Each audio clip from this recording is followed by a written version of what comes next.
Bismillah, wassalatu wassalamu ala rasulillah, nabina Muhammadin sallallahu alaihi wa alihi wa sallam wa man wala wa ba'd. In uwa masu kallon mu da sauraron mu a wannan tasha ta mai albarka Africa TV3, na mana gaisuwa irin ta addinin musulunci. Assalamu alaikum wa rahmatullahi wa barakatuh. Godiya ta tabbata ga Allah subhanahu wa ta'ala da ya sake sada mu a wannan shiri namu na mu guji zunubai, kuma mu gudu tare mu tsira tare. Kamar yadda muka sani, shiri ne da ke magana akan zunubai da ka iya janyo wa ɗan adam nadama, wadda a lokacin da zai yi nadama ba ta da amfani. A yau ma insha Allahu muna tare da wani zunubi da kan Allah subhanahu wa ta'ala bai san shi, kuma yakan iya jawo wa ɗan adam samun matsala a ciki. Menene wannan zunubi? Shine zunubin yana da alaƙa da rashin yadda da ƙaddarar Allah subhanahu wa ta'ala. Ma'ana mutum bai yadda da ƙaddara ba da Allah subhanahu wa ta'ala ya turo masa. Shi sa yake bin kadin Allah subhanahu wa ta'ala don me yasa ya masa haka. Menene wannan zunubin? Shine kukan kyara. Ma'ana mutum ya rika kuka da ihu, wayyo na mutu na lalace, saboda rasuwa da aka yi masa.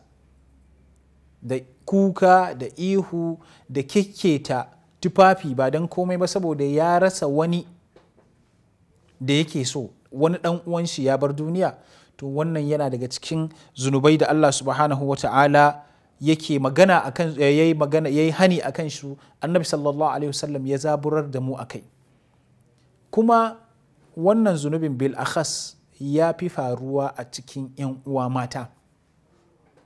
Ya fi faruwa a cikin 'yan uwa mata saboda mata Allah ya yi su masu ƙaramar zuciya ne, wadda ainihin suna da rauni ta yadda ba sa iya kame kansu.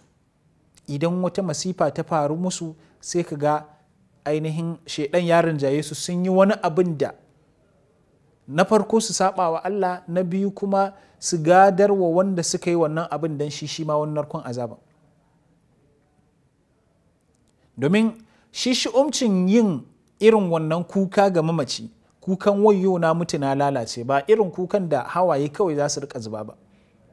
A'a, kukan wayyo na mutu na lalace, yau na shiga uku, wane ya tafi ya bar ni, ina zan sa kaina. To irin wannan kukan Annabi sallallahu alaihi wasallam ya hana shi, ya gwada mana cewa kar mu yadda mu yi haka, domin haka yana jawo mana tuna cewa ba mu yadda da ƙaddarar Allah subhanahu wa ta'ala da ya yi a kanmu ba. Annabi sallallahu alaihi wasallam ya faɗa cikin hadisin da Imam Bukhari ya fitar da shi a cikin littafinsa, yake cewa laisa minna man latama al-khudud wa shaqqa al-juyub wa da'a bi da'wal jahiliya. Bai daga cikinmu wanda idan aka yi masa rasuwa ya faɗi yana birgima, yana kekketa kayan shi, yana kuka, yana wayyo na mutu na lalace, yana kuma wasu ainihin maganganu na jahilci. To duk wanda ya kasance yana yin haka, to Annabi sallallahu alaihi wasallam ya ce baya daga cikinmu. Ma'ana bai daga cikin koyarwan addini idan mutuwa ta faru maka ka yi irin wannan kuka. Annabi sallallahu alaihi wasallam bai hana mu ba mutum ya yi alhinin rabuwa da ɗan uwan shi, har ma ya zubar da hawaye. Wannan har Annabi sallallahu alaihi wasallam ma ya yi, domin lokacin da ɗan shi ya rasu, ainihin Annabi sallallahu alaihi wasallam ya zubar da hawaye, har wani sahabi ya tambaye shi, har kai ma Annabi sallallahu alaihi wasallam? Sai Annabi sallallahu alaihi wasallam ya ce a'a, ba irin wannan aka hana ba, wannan rahama ce ainihin take samun mutum, yasa yake yin irin wannan. Kuma arrahimuna yarhamuhumur rahman. Saboda haka mu san irin wadda aka hana, kar mutum ya ɗauki irin wancan kukan, domin wani zai iya cewa to ai ga Annabi sallallahu alaihi wasallam ma yayi kuka saboda wani ya rasu. A'a, wancan daban, wannan daban. Kukan wayyo na mutu na lalace, amma kuka na zubar da hawaye, kawai mutum ya zubar da hawaye a natsa saboda tunanin ya rasa wani dan uwan shi, to Allah subhanahu wataala bai kama mutum. Amma lokacin da mutum ya fara wayyo na shiga uku na lalace, yau ina zan sa kai na wani baya nan, shi kenan na rasa abu kaza, na rasa abu kaza, to ya kusa ya fada cikin wani abin da ake ce masa shirka a cikin babin kaddara. Domin kila a tunanin shi wanan nan da yake masa wani abu yau ya tafi, shi kenan shi ya rasa wannan abu, ya manta kuma Allah subhanahu wata'ala shi yake yi.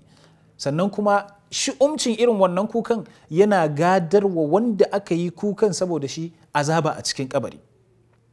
Kaga san da kake mishi ya koma mai kiyayya, domin abin da kai a kan shi ya sa za a yi masa azaba. Allah subhanahu wa ta'ala ya kiyashe mu, Allah ya sanya mu kasance in mun mutu mun tafi da zunubanmu, kar ya sa a bayan mu a yi wasu zunuban da za su sake ainihin tadda mu a cikin kabari.